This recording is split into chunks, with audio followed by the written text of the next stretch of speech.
Assalamualaikum warahmatullahi wabarakatuh. Nama saya Nawar Al-Faruqi, Fakultas FEBI, Jurusan Ekonomi Syariah. Jadi video ini untuk menyelesaikan tugas final asuransi syariah. Di sini akan membahas tentang akad tijarah lainnya pada asuransi syariah. Ada 3 hal yang dibahas. Yang pertama, apa saja ketentuan bagi hasil pada mudharabah. Yang kedua, apa implementasi mudharabah pada asuransi syariah. Yang ketiga, apa saja akad tijarah lainnya pada asuransi syariah. Yang pertama, membahas tentang apa saja ketentuan bagi hasil pada akad mudharabah. Yang pertama itu ada modal. Modal di dalam fikih disebut dengan ar-ra'sul mal. Para ulama mengisyaratkan modal dengan beberapa persyaratan. Yang pertama, modal atau uang itu harus beredar di masyarakat atau yang masih berlaku. Jadi uang yang dipakai untuk akad mudharabah itu uang yang beredar di suatu negara tersebut.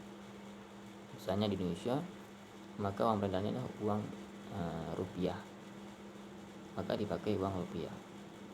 Yang kedua, uang berlaku adalah uang yang masih dipakai di zaman sekarang, bukan uang zaman dulu yang nggak dipakai lagi zaman sekarang. Itu uang yang berlaku dan uang beredar. Yang kedua, modal tersebut harus diberikan sepenuhnya kepada si pengelola. Karena kalau setengah-setengah nanti pasti ada kerugian dari pihak. Mungkin nanti si pemodal nggak mau bayar lagi kelanjutan bisnisnya, dan si pengelola pun rugi dalam mengelola bisnis tersebut. Yang ketiga, modal tersebut harus jelas berapa jumlahnya dan juga jenisnya. Misalnya ada manajemen. Kontrak mudharabah ini ada 2 kategori. Yang pertama ada mudharabah mutlaqah dan ada mudharabah muqayyadah. Mudharabah mutlaqah ini adalah yaitu pemilik modal memberikan kebebasan, keluasan kepada si pengelola untuk mengelola usahanya. Contohnya misalkan mau usaha berkebun. Jadi tempat dan juga pengelolanya itu semuanya itu dilakukan oleh si pengelola. Jadi si pengelola itu nggak bisa ikut campur dalam hal tersebut. Sedangkan yang kedua itu sebaliknya, mudharabah mutlaq muqayyadah, yaitu mana si pemilik modal memberikan batasan-batasan kepada si pengelola modal atau si mudharib. Yang ketiga ada jaminan.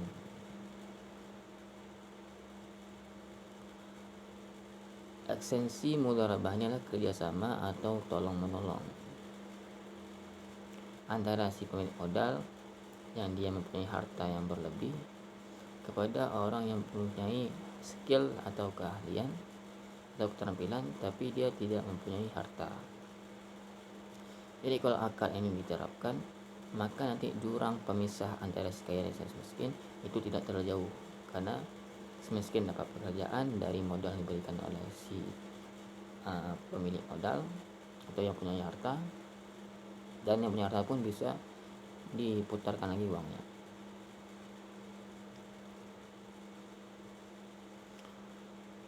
Pada akad mudharabah ini nggak ada persyaratan untuk memberikan jaminan kepada si pemilik modal,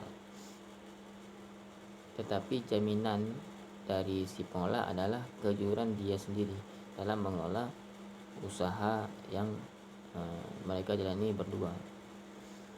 Jadi nggak ada si pengelola ini memberikan harta benda dia yang dari rumah untuk dijadikan jaminan kepada si sohibul mal, tapi jaminannya cuma hanya kejujurannya saja.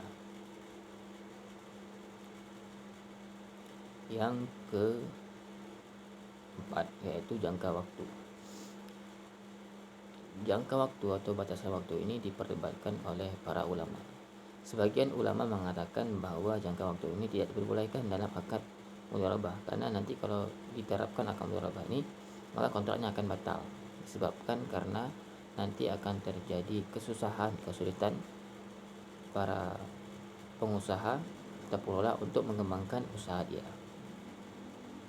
Dan sebagian lagi mengatakan boleh menggunakan batasan waktu kalau salah satunya itu ingin mengundurkan diri, maka boleh menggunakan batasan waktu, tapi dia harus memberitahukan terlebih dahulu. Tentunya ada nisbah keuntungan. Jadi ketika sudah mendapatkan hasil dari usaha dia, maka Sohibul Mal dan juga mudarib ini membagi keuntungan sesuai dengan kesepakatan di awal. Misalnya 60%, 40%. Jadi 60% itu untuk si mudarib, si pengelola, 40%-nya kepada si Sohibul Mal, si pemilik modal. Tapi dalam keuntungan pasti ada resiko, yang mana mungkin bisa terjadi resiko si pemilik modal tidak bisa mendapatkan kembalian modalnya karena kerugian daripada usahanya. Si pengelola pun tidak dapat keuntungan dari usaha yang dia kerjakan karena jadi kegagalan. Misalnya kegagalan disebabkan oleh alam, banjir, atau enggak masuk binatang-binatang dalam kebunnya sehingga hasil kebunnya itu gagal. Maka kalau misalnya gagal di sini disebabkan faktor alam atau lainnya, itu si mudarib tidak berhak untuk mengganti rugi karena itu bukan kesalahan dia. Tapi kalau misalkan itu karena kelalaian dia sehingga terjadi kerugian pada usaha bisnisnya, maka si mudarib ini atau si pengelola ini berhak untuk membayar ganti rugi kepada si sohibul mal atau si pemilik modal. Selanjutnya ada implementasi mudharabah pada asuransi syariah. Dalam rangka untuk menghilangkan praktik riba atau menggunakan bunga, maka implementasi mudharabah ini dapat dilihat pada takaful keluarga atau asuransi jiwa, yang mana mereka mengeluarkan perhitungan premi yang awalnya itu hanya menggunakan asumsi bunga tetap, sekarang diganti dengan instrumen mudharabah bagi hasil. Dan juga demikian pada skim-skim investasi dan juga perhitungan atau disebut dengan surplus underwriting. Pada penetapan hak atas hasil investasi atau disebut dengan produk saving, dan juga penetapan hak pada surplus underwriting atau produk non saving. Itu semuanya benar-benar sistem dan juga operasional itu bebas daripada praktik riba dan diganti dengan instrumen mudharabah atau bagi hasil. Selanjutnya yang ketiga ada akad ijrah lainnya pada asuransi syariah. Yang pertama ada wakalah. Wakalah atau wikalah adalah penyerahan atau pemberian mandat, yang mana penyerahan ini disebut dengan penyerahan kekuasaan atau wewenang. Jadi si pihak pertama ini dia memberikan kekuasaannya atau wewenang dia kepada si pihak kedua untuk menjalankan suatu kegiatan atau aktivitas yang diperintahkan oleh pihak pertama. Setelah itu tanggung jawab dan lainnya itu diserahkan kepada pihak pertama. Jadi artinya apa? Si pihak kedua ini hanya menjalankan sebatas perintah kuasa atau wewenang yang diperintahkan oleh pihak pertama. Selanjutnya semuanya itu tanggung jawab itu diberikan kepada si pihak pertama. Itu wakalah, penyerahan atau pemberian mandat.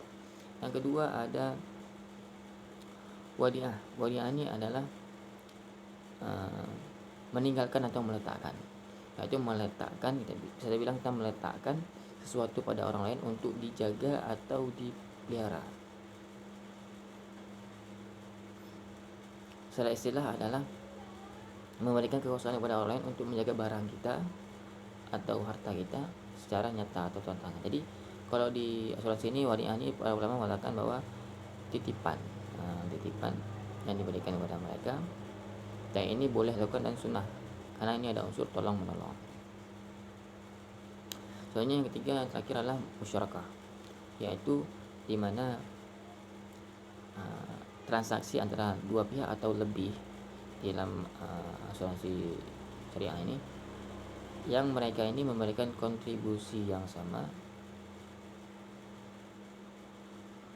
dan ketika mendapatkan hasil maka mereka membagi sama rata sesuai dengan kontribusi yang mereka.